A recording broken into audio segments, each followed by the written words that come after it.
அவர்கள் மலையிலிருந்து இறங்கி வந்தபோது சீடர்கள் அவரிடம், எலியாதான் முதலில் வரவேண்டும் என்று மறைநூல் அறிஞர்கள் கூறுகிறார்களே, அது எப்படி என்று கேட்டார்கள்.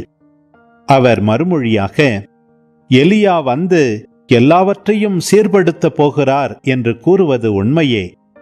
ஆனால் நான் உங்களுக்கு சொல்கிறேன், எலியா ஏற்கனவே வந்துவிட்டார். அவரை மக்கள் கண்டுணரவில்லை. மாறாக தாங்கள் விரும்பியவாறெல்லாம் அவருக்கு செய்தார்கள். அவ்வாறே மானிட மகனையும் அவர்கள் துன்புறுத்துவார்கள் என்றார்.